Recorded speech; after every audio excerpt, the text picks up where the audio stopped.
Bienvenue sur cette nouvelle vidéo qui va être consacrée à l'installation du PHP. Donc pour commencer, on va se rendre sur le site php.net. Vous allez voir, c'est là que tout se passe au niveau du PHP. Donc on a la 7.4 qui est en train de sortir, mais vous allez voir que nous on va seulement utiliser donc la 7.3 pour le moment. Donc quand vous cliquez sur Download, vous arrivez sur cette page et vous pouvez aller dans les Windows Download.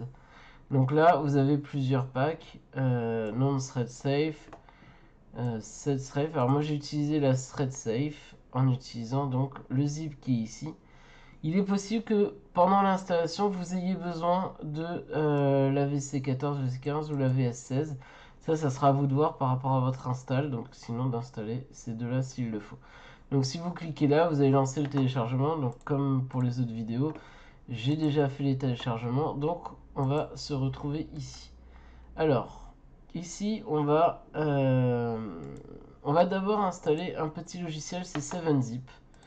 Donc vous allez le trouver sur 7zip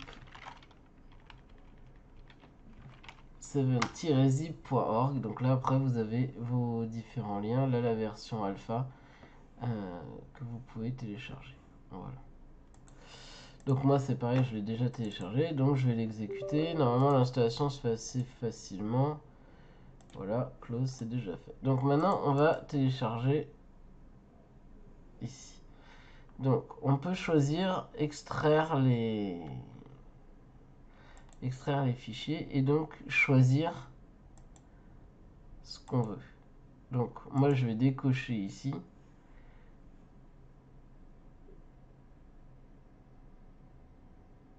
Et lui dire que voilà, je veux le stocker dans ces PHP. Là on va lui dire OK, clac. Et donc si on va dans ces, voilà, on se retrouve avec notre PHP qui est bien un extrait ici. Alors, il faut savoir au niveau du PHP, vous avez un fichier qui est très important qui est le php.ini. Alors si on regarde, vous avez donc ici deux php.ini, un tiret production, un tiret dev. Alors nous on va se servir de celui de développement. Donc ça c'est les fichiers par défaut. Donc je vais le copier-coller pour le modifier. Comme ça je garde toujours une copie de l'ancien fichier. Si jamais il y avait un problème, je pourrais toujours revenir à celui d'origine. Donc là il me demande si je veux bien modifier l'extension. Donc je lui dis oui. Donc là si on veut, on va aller regarder. Parce qu'en fait il se passe quelque chose. Donc je vais l'éditer donc avec Sublime Text. Donc je vais aller chercher PDO. Alors pourquoi je vais chercher PDO, me direz-vous? C'est pour la base de données. Donc il faut savoir que par défaut le PHP n'active pas les connexions aux différentes bases de données. Donc si vous regardez, vous avez PGSQL donc pour PostgreSQL, vous avez SQLite, vous avez l'ODBC, le MySQL. Donc pour activer, il suffit juste de décommenter cette partie-là. Alors je vais en profiter pour décommenter aussi mbstring, intl et curl, qui sont des librairies dont on a très souvent besoin. Voilà, alors ceux qui veulent, vous pouvez aussi décommenter MySQLi si jamais vous tombez sur un projet qui veut que vous utilisiez MySQLi. Donc voilà, ça c'est la première chose.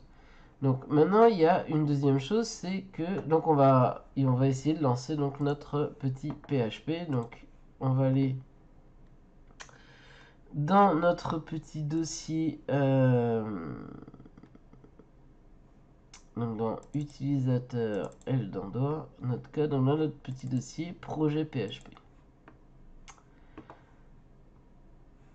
Et donc là, on va essayer de lancer avec le guide bash. Donc normalement, vous devez avoir le projet. Donc avec le guide bash, je vais essayer de lancer mon PHP. Alors pour relancer PHP, il faut faire PHP-V.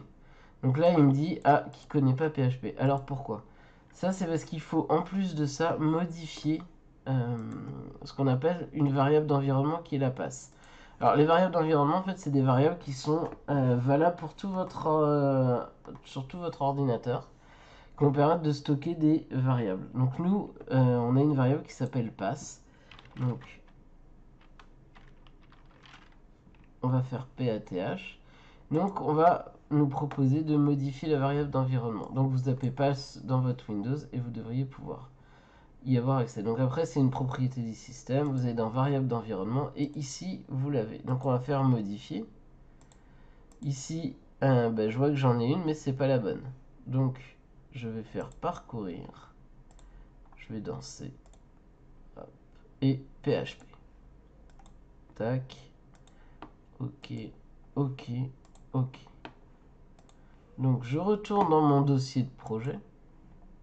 Je rouvre ma console. Alors si jamais vous l'aviez ouverte, refermez votre console. Sinon vous risquez, elle risque de ne pas être prise en compte. Et là je vais faire php-v et je vois bien que j'ai installé la 7.3.10. Donc on est bon pour l'installation de notre ami PHP. Alors je vous laisse sur cette installation et je vous dis à la prochaine vidéo pour l'installation de MySQL.